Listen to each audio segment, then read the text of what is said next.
I ain't no rap beef, ain't no problem, man. That's what Mo3 said before he was killed. But when Beezy was asked why he never spoke on Mo3's death, his answer said everything. Why couldn't you ever acknowledge 3 before or after his death? Like, what was the point? Now Beezy's locked up in Dallas County Jail, a place known for losing inmates in the system, medical neglect, and deaths behind bars. From $1 million bonds to murder for hire charges, this isn't just about rap anymore. This is about survival. Let's break down what Beezy's really dealing with inside. Yella Beezy's life in jail.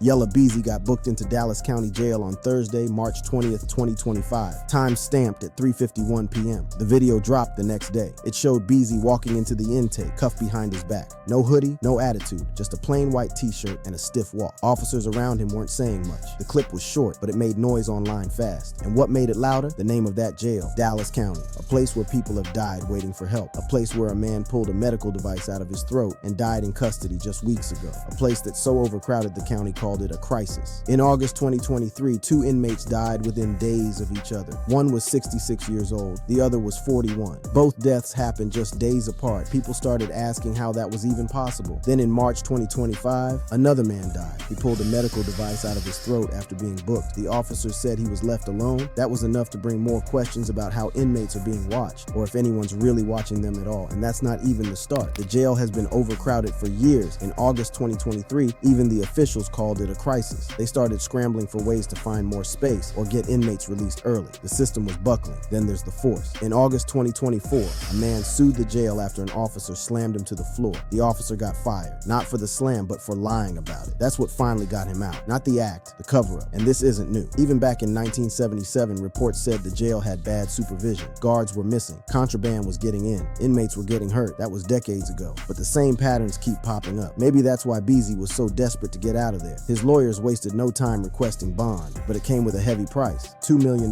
For a minute, it looked like Beezy was going to be stuck, but then came the hearing on it, March 27th, and that's when everything changed. Beezy's grandma stood up for him in court, and that seemed to do the trick. It wasn't some fancy legal strategy, it was raw, heartfelt, and real, and the judge listened. Just like that, Beezy's bond got slashed from $2 million to $750,000. Right after that, his lawyer, Miss Alexander, didn't miss a beat. She turned to Beezy and said, "I'm pretty sure we can get it together." And she wasn't wrong. Beezy posted bail and walked out. That move sparked a lot of talk. One person tweeted it straight: "Yella Beezy, the first rapper I seen get locked up, and they ain't trying to throw his gang affiliation or none in his face," and then reduced his bond from 2 MS to $750K. Something going on in Texas. People saw what happened, and they didn't buy the silence. Usually, when a rapper gets hit with charges like this, the system throws everything at them. The lyrics, the background, the neighborhood. But not this time. No gang label, no extra charges stacked on, just quiet steps and a bond that got chopped down. Now the case is still open, but Beezy's walking around on bail, and with a murder for hire charge sitting on his name, a bond cut like that doesn't go unnoticed. Even the media caught it. They covered the hearing. They showed clips of him being walked in, but it's the silence that's louder now. The same system that's usually quick to throw labels kept this one clean. After that bond got sliced down from $2 million to $750,000, the internet didn't sit quiet. The streets had jokes, but they also had questions. People started throwing shade in every direction. One tweet hit hard and didn't hold back. MF's calling Yella Beezy broke cause he can't pay his bond. Well, duh TF y'all expect when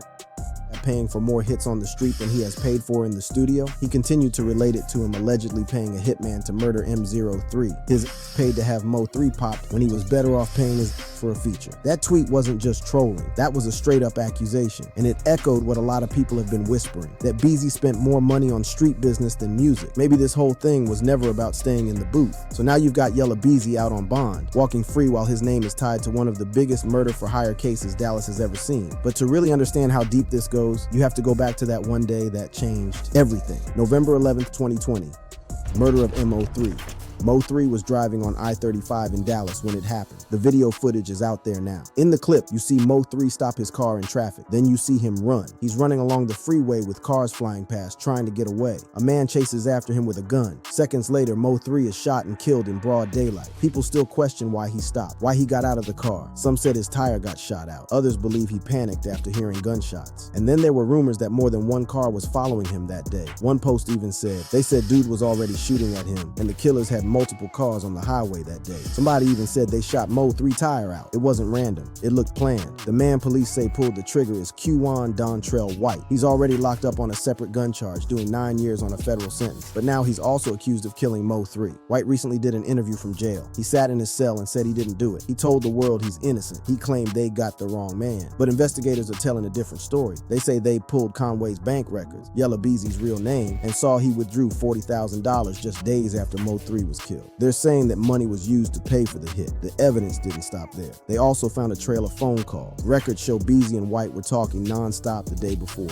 and the day of the shooting. Cell tower data puts both of them near the place where Mo3 had spent the night before. Then again, near the spot where the shooting happened. Now prosecutors believe it was all mapped out. They say Beezy didn't just beef with Mo3. They say he made it official, with money, with calls, with a plan. The craziest part, the person expected to testify against Beezy might be the same man who pulled the trigger. The shooter turned witness, and people are picking it apart. One voice online summed it up. He a rapper, so 40K could be for anything. They whole case appears to be based off the snitch, which may or may not be shooting. So now this whole case rides on a handful of calls, a $40,000 withdrawal, and a man in jail who's trying to clear his name while pointing fingers at someone else. The murder of Mo3 didn't come out of nowhere. This wasn't a random hit. It was the end of something that had been building for years. The tension between Mo3 and Yella Beezy wasn't about one post, one diss, or one street fight. It was layered, years deep. Both rappers were rising stars in Dallas during the late 2010s. Both repped Oak Cliff. In Dallas, claiming Oak Cliff is personal. It's not just a location, it's pride. And in the rap scene, when two artists claim the same turf, things get messy fast. Then Roy Lee stepped in. He wasn't a rapper, he was a comedian, but people listened to him. He was known for calling people out. And in 2017, that's exactly what he did. He went straight at Yella Beezy, questioning his Oak Cliff roots. He made it clear he was standing with Mo3. That move changed everything. On September 25th, 2018, Roy Lee was shot in a North Dallas shopping center parking lot. He lived for a few weeks. Then on October 13th, he died from a blood clot caused by the gunshot. One day later, October 14, Yella Beezy was shot 8 times in a drive-by. He survived, but the timeline, it didn't feel random. It looked like retaliation. From there, Mo3 let the music talk. In 2019, he dropped 219 on Roy Lee's birthday. In that song, he called out Beezy by name. No hints, no coded bars. He said Beezy had something to do with Roy Lee's death. He even said there was a bounty on Beezy's head. One tweet said it plain. The Mo3 and Yella Beezy feud turned deadly after Beezy ducked a fade from Mo3's friend Roy Lee. Lee was later killed, which set off a chain of incidents in the city. Even Reddit had theory. One user posted, "Yeah, egg that Mo3's head started getting big, and he was talking a lot on social media. Just didn't know if it was 100% that got him killed." This wasn't just bars and blogs. It was real. Then Beezy did an interview in 2024 on Can I Vent. He was asked straight up, why didn't he ever speak on Mo3 before or after the death? Why couldn't you ever acknowledge 3 before or after his death? I never, what was the point? He brushed it off like it was nothing, said Mo3 was dismissive, said he was jealous. That gave people a new angle. Maybe it wasn't just beef, maybe it was personal. But then Beezy tried to backtrack in another interview. We ain't never had no problem. You never had no problem? Okay. It didn't match the energy from before. And when asked about Mo3's impact on Dallas music, Beezy finally gave a little credit. That was a big ass impact for him. On the whole city. That was rare. But Mo3 had his own interviews too. After Beezy got shot in 2018, Mo3 was asked how he felt. His answer was cold. Shit, I gotta stay out the way. Okay. It's real out here, shit. Get hit up every day out here, It's the world. No sympathy, no fake love, just a shrug and keep it moving. Later, Mo3 tried to shut down the rumor. He said it wasn't real beef, said it was just noise. I ain't got no rap beef with nobody. I ain't got no rap beef with no rapper in my city. No rap beef. And they was just, all that was just something that they heard, shit. They not in the streets, so, their job is to report like the news. So, they just going off what they heard, so I just cleared it up on my interview. Then added, I ain't no rap beef, ain't no problem, man. But the diss tracks told a different story. So did the lawsuits, so did the shots fired. What people said and what people did never lined up. And in the end, that silence, it didn't protect anybody. But this murder case wasn't the first time Beezy had trouble with the law. It was just another moment in a long story that started back in Oak Cliff, where staying alive sometimes meant doing whatever it took to survive. Legal issues of Yella Beezy. Back on February 14th, 2021, Yella Beezy was arrested in Dallas for having a gun he wasn't supposed to carry. He didn't stay long, got released the same day. But that arrest wasn't a one-time thing, it was just the beginning. By August 11th, the cops had him again. This time it was for drugs and another gun. The reports didn't say what kind of drugs or what kind of weapon. Still, it was clear he was back in trouble. The buzz around him was already shifting. Then came November 5th, 2021. That arrest hit different. He got picked up in Plano, Texas on a sexual assault charge and another gun charge. That one made headlines fast. It was serious. People weren't just watching, they were talking, but the case didn't hold. In June 2022, the charge was dropped. Still, nobody forgot the headlines. That's how this usually works. The arrest sticks, the dismissal doesn't. By July 2024, his name popped up again. This time it wasn't handcuffs, it was court papers. He was named in a lawsuit involving Chris Brown. 4 men said they were invited to a VIP experience at Brown's show at Dickies Arena in Fort Worth. Instead of a good time, they claimed they got jumped by Chris Brown's crew. And Beezy, they said he was in it too. Beezy's lawyer shut that down real quick. Told the Shade Room, Yella Beezy was not involved in any incident, did not have any contact with the plaintiffs, and does not understand why he is named party in the lawsuit or the temporary restraining order that was clearly filed before all facts were obtained and verified. Even with that statement, the pattern was hard to ignore. Guns, assault, lawsuits, then capital murder. Each new case made it harder for people to believe Beezy was just in the wrong place at the wrong time. But to really see how Beezy got here, you have to look back. Before the headlines, before the court. He was born Marquise Conway, grew up in Oak Cliff, Dallas. When he was 12, everything broke. His father was murdered at their home on Mother's Day.